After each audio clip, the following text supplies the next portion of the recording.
can we know the dancer from the dance?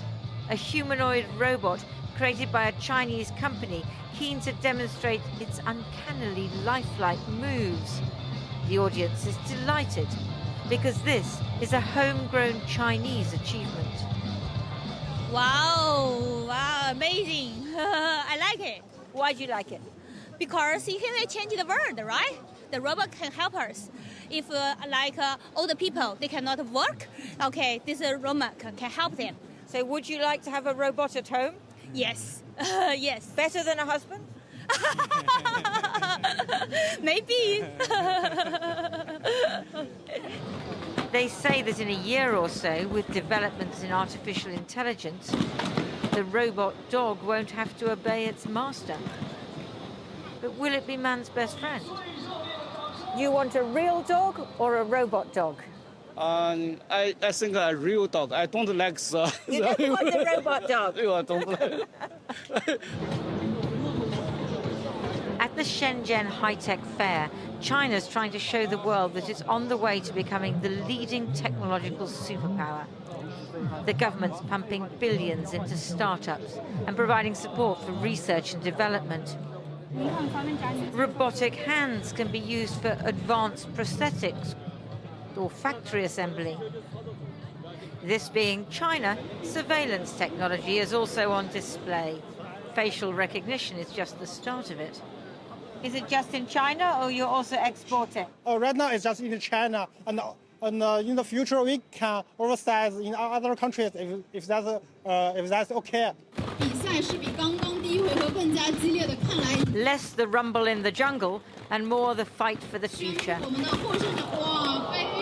China may be behind the US in semiconductors and AI, but appears to be on top in robotics and green tech.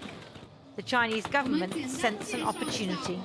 They are very aggressive in terms of recruiting the best talent from overseas. And with the Trump administration, U.S. is losing that advantage.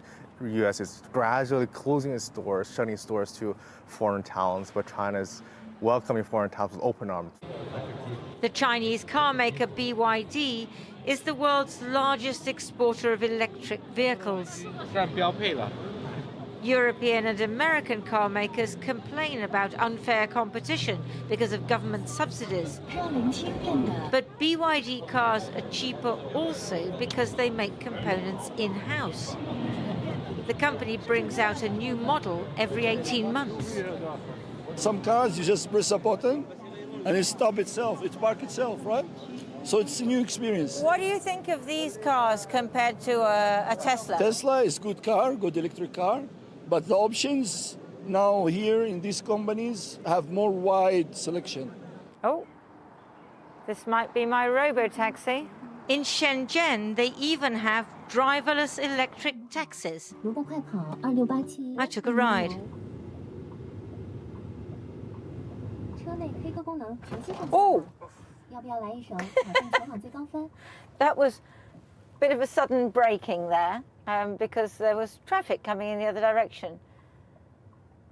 Oh dear, I wonder if we're going the wrong way down a one-way street. It's driving quite smoothly now after a bit of a jerky start. Mind you, I have known worse drivers. And they're unrolling these driverless robocabs across several Chinese cities. And the Americans are doing the same. And now the American and Chinese companies are competing for who can bring the driverless taxi to London first, maybe as soon as next year.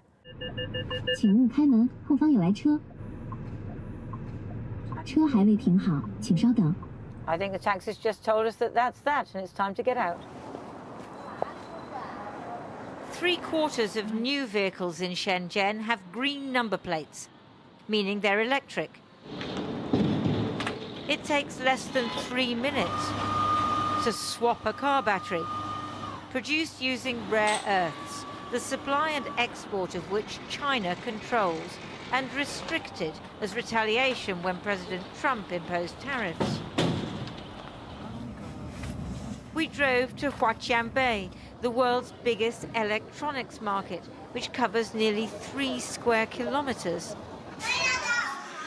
The US bans the export to China of the most sophisticated semiconductor chips made by NVIDIA.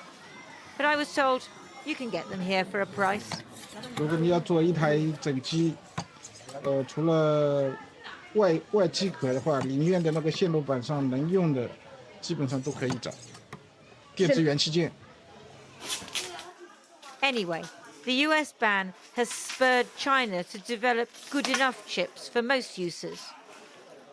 If I were an inventor, an innovator, I could get everything I needed here.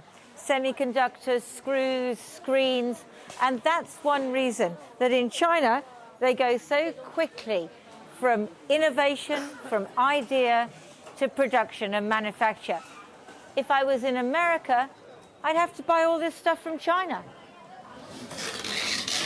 In the US, it takes far longer to go from research and development to the mass market. Everything can move so fast. If something works, if China can do it cheaply and with quality, the large manufacturing base can be easily mobilized and then can mass produce things at a cheaper price and can reach a broader audience than the United States, where they need to offshore or friendshore their manufacturing processes. Night is falling. Feeling peckish? In this Shenzhen park, you can get your Big Mac or President Mao's favorite Hong Shao Rou red braised pork belly delivered by drone. Hundreds gather for a drone display.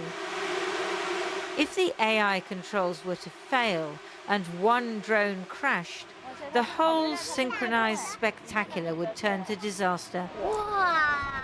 But the Chinese Communist Party says it's got everything under control and is determined to design the shape of things to come. Lindsey having far too much fun. Well, earlier I spoke to Dan Wang, a Canadian technology analyst who specializes in Chinese affairs.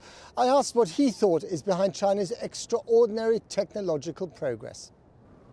Well, part of it is that the Chinese Communist Party has engaged in this giant spasm of construction over the last 40 years, building roads, bridges, highways, coal, solar, wind, homes, you name it. And they have also been very intent on building up a manufacturing base.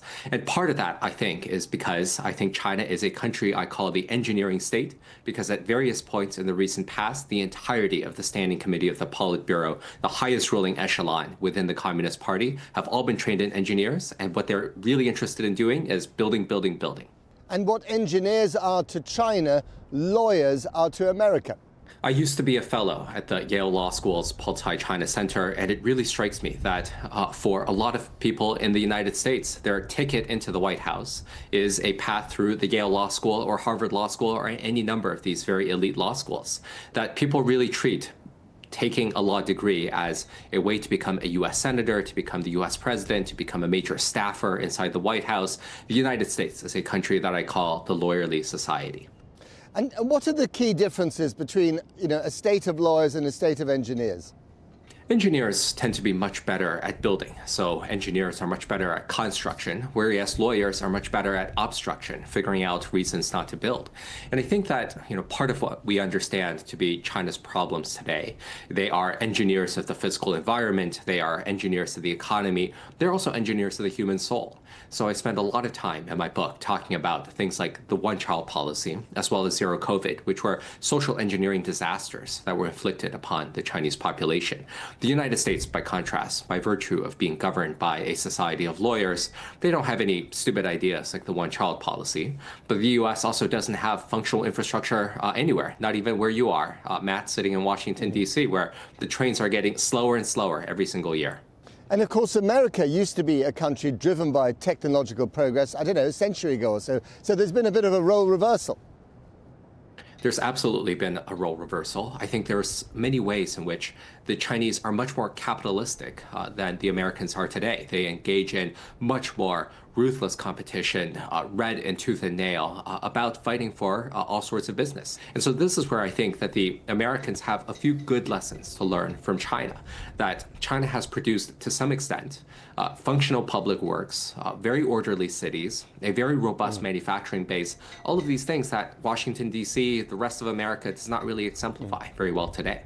But China is also a one-party police state. You know, the government can do more or less what it likes.